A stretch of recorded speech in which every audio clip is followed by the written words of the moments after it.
Hello and welcome to North Country Matters. My name is Donna Seymour. I am your host for this program and a member of the St. Lawrence County League of Women Voters, one of the civic partners for our show. My guest today is Bobby Sackman with the Fair Pay for Home Care Workers campaign. I've gotten to know Bobby through our work with the Power New York coalition of organizations who are working on behalf of New York. She's a passionate advocate for the elderly and disabled people of this state. Bobby, welcome to North Country Matters. Thank you very much. Well, It's been a pleasure to meet you as well. I am delighted to have you as our guest. So let's start out by asking you to tell us a little bit about yourself and your background and how it is that you came to be doing this work. What's your care story? Right. We all have a care story. Well, mine goes back a while to my grandmother. She came to live with us.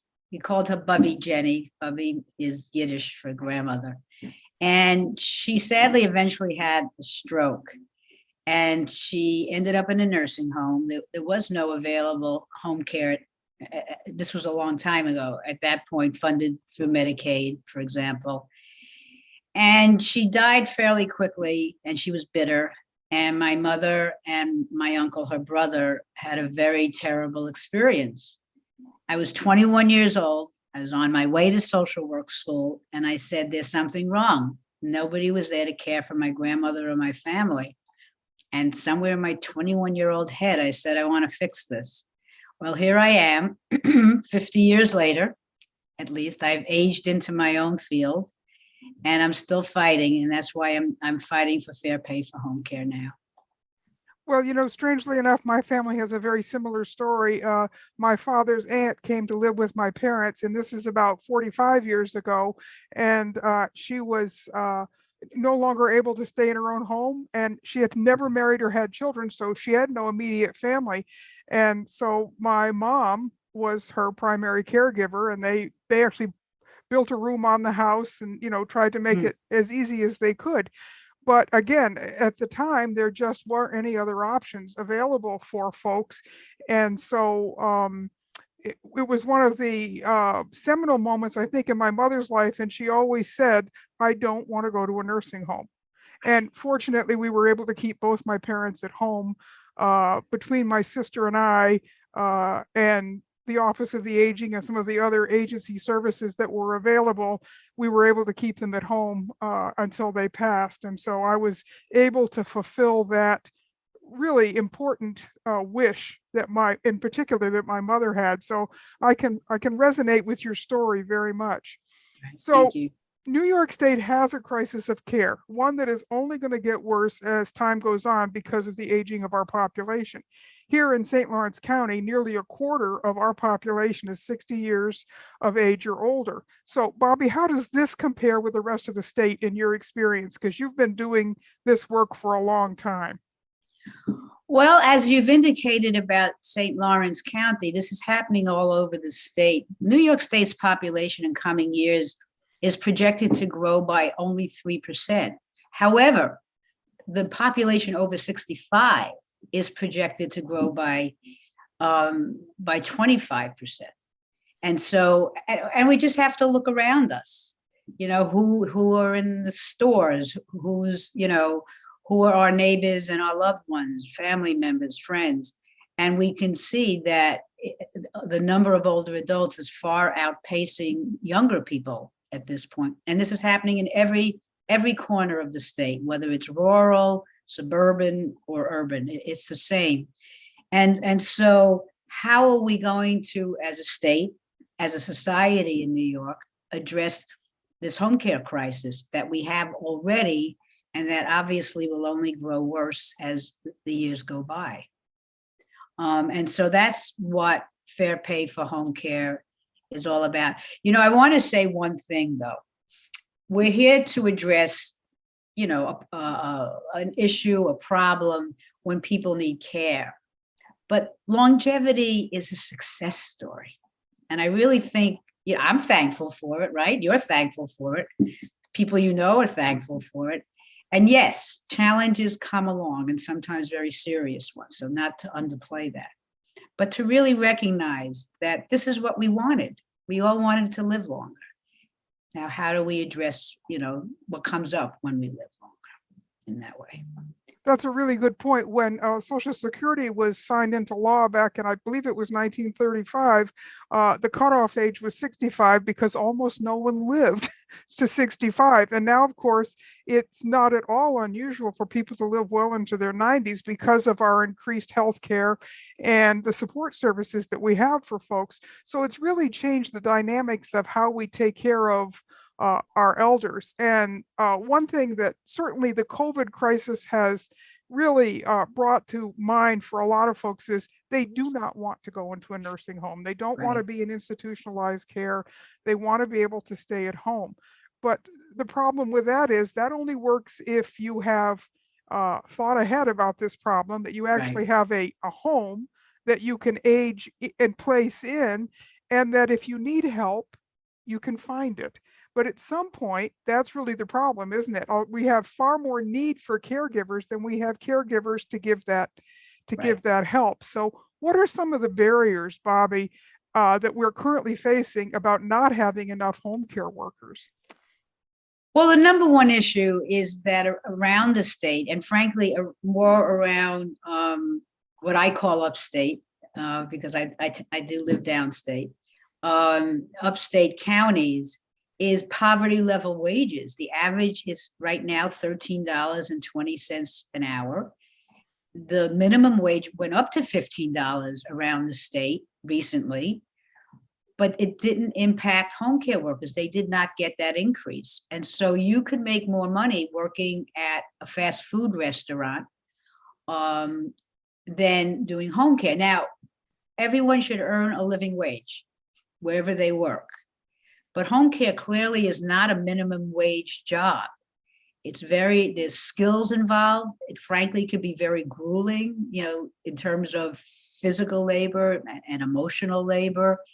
And it, could even be a little isolating because you're just in somebody's home. And it could be it needs skills. And so, and it's of course, it's, as not surprisingly, it is predominantly women all over the states, predominantly women. And they can now choose other jobs to take. And so because of poverty level wages, they're leaving in droves, or they're not coming into the industry. Over 50% of home care workers across the state are on public benefits, food stamps, for example, Medicaid, maybe some housing subsidies, Section 8 or something else, but they're working full time. So And they're doing hard work. Sustainable. Oh, it's very they're hard. doing very hard work. This is not Yeah. sitting on a stool punching a keyboard by any means, is it? Well, and maybe I could give you a few examples. So the New York Caring Majority, which is the coalition I'm working with, is a statewide coalition comprised of older adults, people with disabilities, family caregivers, and home care workers, of course.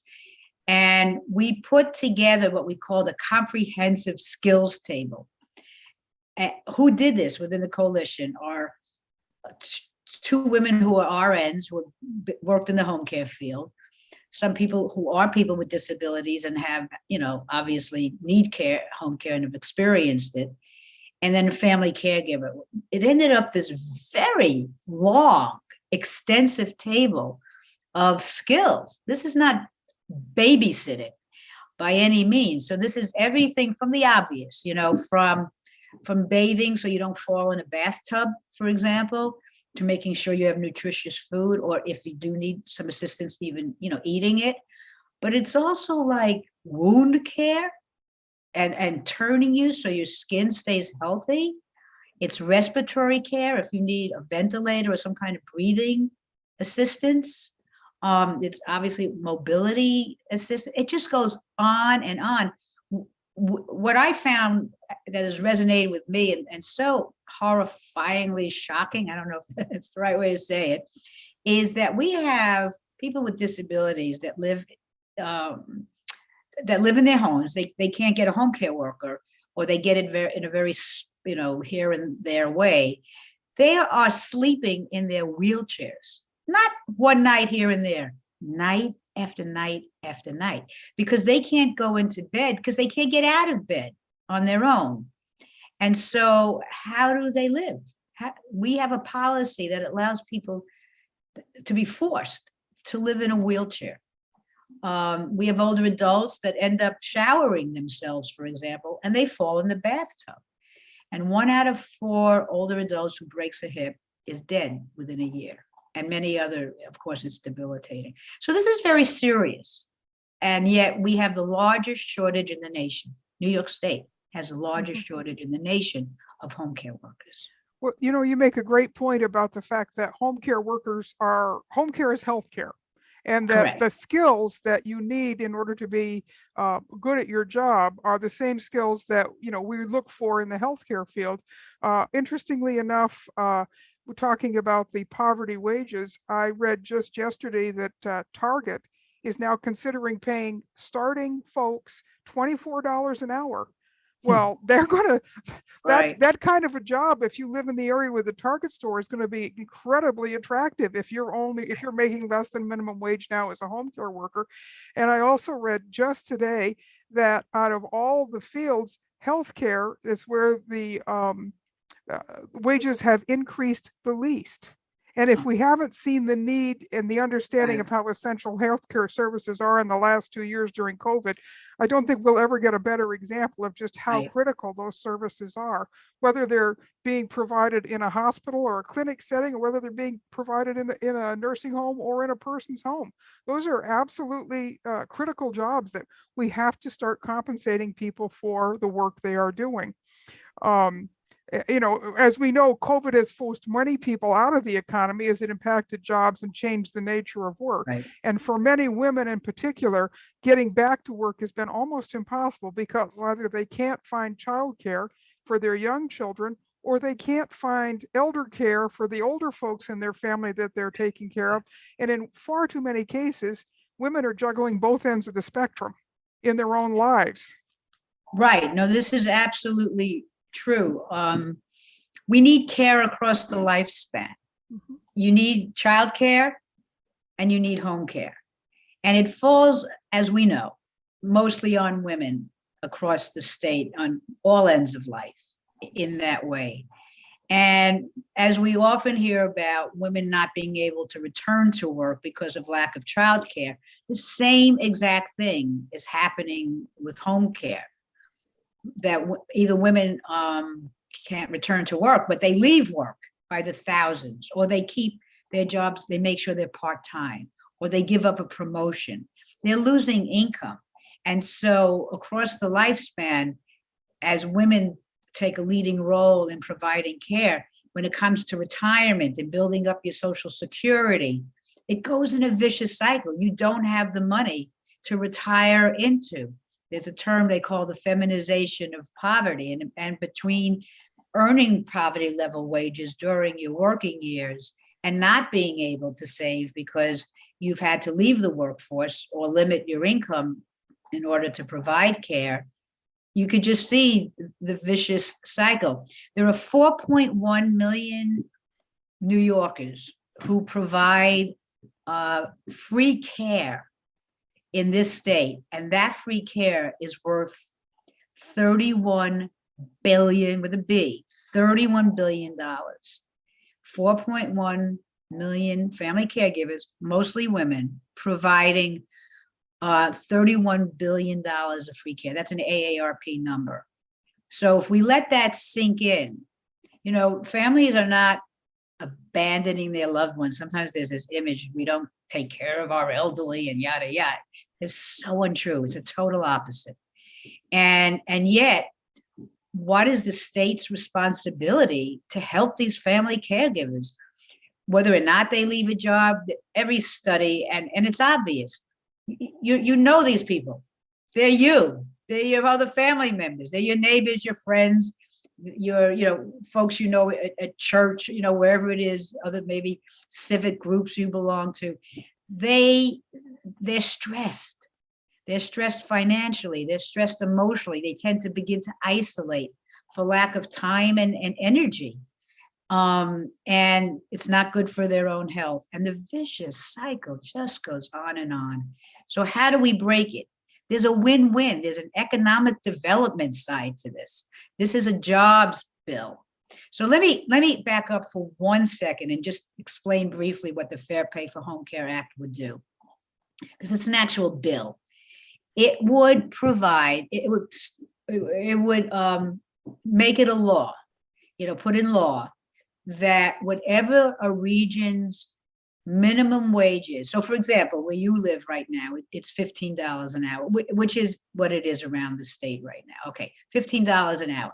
So it would be 150% of a regional minimum wage would become the hourly rate. $15 an hour, it becomes $22.50 an hour.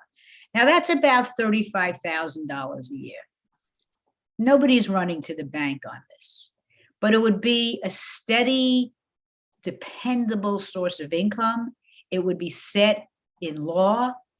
And there's been studies done by actually the City University of New York. The study was funded by the New York State Office for the Aging, that show that, like any business, when you make an investment, there's what they call a return on investment. The state would create thousands of jobs. So you have home care workers who would be paying more in taxes, who will be spending locally, at the grocers or, other stores, things they need. These are not people that are going out on a cruise and buying a yacht. They spend the money very locally. And I mentioned that over half of home care workers around the state receive public benefits. Well, many of them would come off those public benefits because of a higher income and a steady income. We need predictability in our lives, don't we? And so when you put that package together, the return on investment, as it's called, is literally about $5.5 billion more than the state would put in. I call that a win-win. To me, that's it absolutely is a win-win. And the other thing it does is right now, as you just mentioned, all the people who are providing care by giving up something in their own life to do it because they're doing it for free. So they're taking away from their ability to, stay in their own jobs to do that. That's all invisible right now. And what we would actually do is make this work visible again, not only but so that we would have an understanding of how deep these needs are, because the truth is, if the care economy doesn't grow to meet these needs, the next generation of New York's elderly, who are all right now, they're out there sitting out there right now just waiting to be into this new part of the population. If we don't address these issues right now, then the whole state loses. And as you have pointed out, since we have the biggest problem of the 50 states, we have to come up with solutions that work. Now, one of the organization that you work for, the New York State Caring a Majority, let's tell folks a little bit about who those folks are and the campaign that they're working on right now, because it's a very exciting campaign. And of course, like everything, it didn't happen overnight. This has been the product of years and years of a lot of work. Organization. Right. So the New York Caring Majority is a statewide coalition, as I mentioned, earlier. And what's really great, so I said my background was doing advocacy. That was my career. I have never seen a coalition come together like this, comprised of older adults and people with disabilities, family caregivers, and home care workers. I've never seen them coalesce this way. We all have a common need, but it's not always easy, to bring folks together. We're all, we're people, we know that. But they've come together, and over the last year in particular, it's been such an intense campaign. So about a year ago in the state legislature, there was a bill introduced by Assemblyman Dick Gottfried, he's the chair of the Health Committee, and by Senator Rachel May, who's the chair of the Aging Committee. Fair pay for home care. So what we just spent a year doing, and it's all grassroots folks, there's some paid staff, but it's mostly just grassroots folks and all. One by one, we all went out And we got state senators and assembly members to sign on to this bill. So here's what we've accomplished in 1 year. We have 94 assembly members. That's a lot. Over half of the majority, which happen to be Democrats in the assembly, have signed on, but also Republicans. We're very proud. This is bipartisan. On the state Senate side, we now have 43 senators. Again, it's majority Democratic, but we also have Republicans. This is totally bipartisan, from representatives from rural areas, again, suburban, urban. And this coalition has said this problem of the lack of home care workers, it doesn't matter where you live.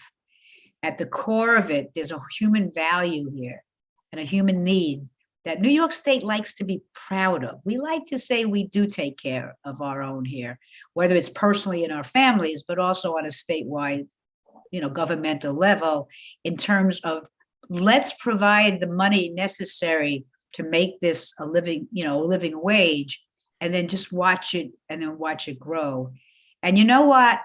I think what's going to happen is all those conversations that go on around, as we like to say, the kitchen table. You said this is invisible. What's one of the biggest conversations going on in people's homes? How are we going to take care of mom and dad? And what are mom and dad saying? Don't put me in a nursing home. And they may not admit it, they have pride, but it's like, I'm scared. I need help. And then the home care worker is saying, I really like my work. And that's what they do report. I really like my work, but I can't afford this. I have kids. I have a family. I can't afford to stay in this job. So how do we change that scenario? And women are mostly family caregivers, but when we win this, they're not going to stop taking care of their loved ones. And men do it also. It's not just women, as we know, it usually does fall more to women. But plenty of, sons and husbands and brothers-in-law, et cetera, are caring for family members as well. So how do we take the scenario, the conversations that are happening in real time, and begin to change what that looks like and come up with these answers? It's so exciting to see this caring majority, this coalition of folks coming together, because that's really what it takes to solve a big problem like this at the statewide level. Is first you have to convince everybody what the problem looks like, and kind of define the problem, and then you start working towards solutions. And we all know that anybody who's done advocacy work knows that the hardest part of that is getting lawmakers on board, particularly in a case like this where you've got bipartisan support. That isn't easy in this day and age at all. No, but it's not. I think one of the keys to this whole problem is the fact that it's something that every family is going through at some level, whether it's trying to find somebody to take care of your newborn, or somebody to take care of your 85-year-old mother who just can't live alone anymore, but Right. wants to stay in her own home. I know people like that here all over the place, that that is their goal, is to stay in their home. They've lived there for 50 or 60 years and they don't want to leave, and their families don't want them to leave. But how do we make all of the parts of the puzzle fit in a seamless way? And fair pay for home care workers is going to keep people in the field, and it's also going to attract people to the field. And if we don't solve this problem now, the burden on local governments and state governments is going to be horrendous in a few years. And really, this is what legislators need to understand. You pay now, you pay later. If you address the problem now, it's not going to be a horrendous problem, down the road. And just to segue, piggyback on what you're saying, I believe legislators know this issue, because I believe they're getting phone calls, more than one, to their office saying, I can't find a home care worker. My mom needs help. And yes, the local county offices for aging do incredible work. Actually, my background in advocacy all those decades was with what we call the Aging Services Network, these county offices across the state. So I'm very familiar. 44 of these county offices for the aging came together and signed a letter to the governor and legislators and others saying, please pass fair pay for home care.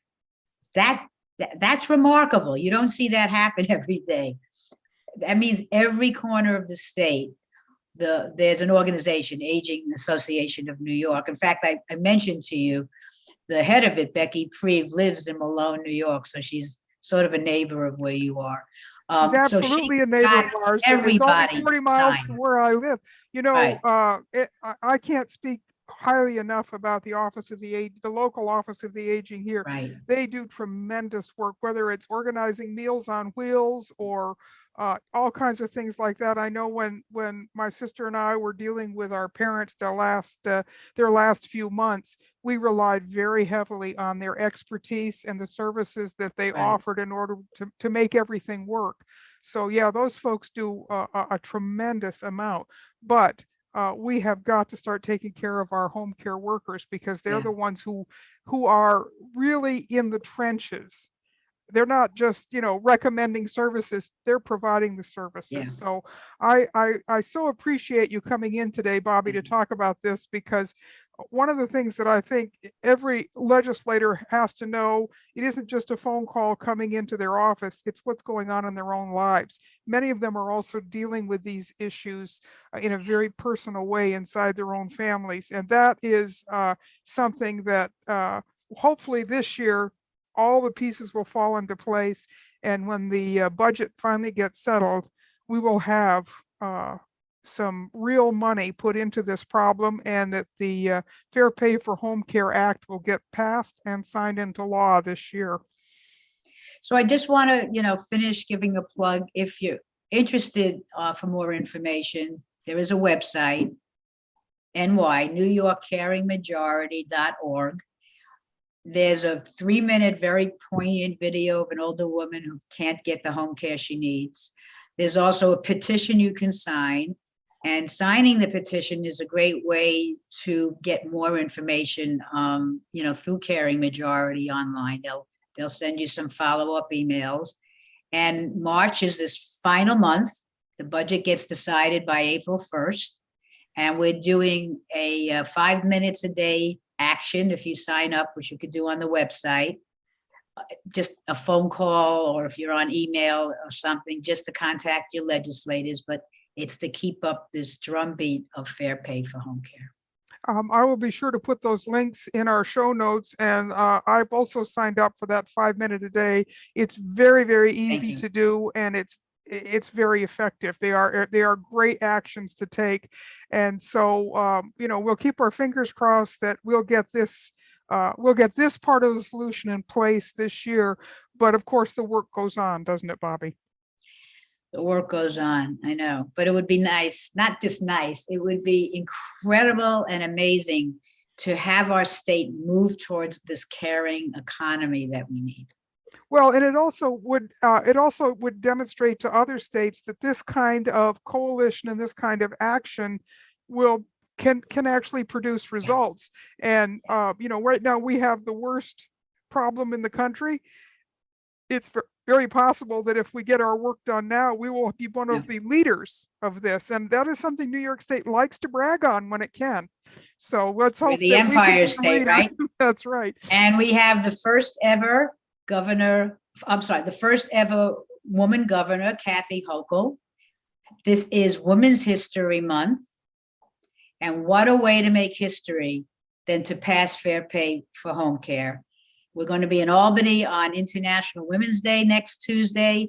We're going to speak up on this issue and say that we can do this. We could pass fair pay for home care and change the state.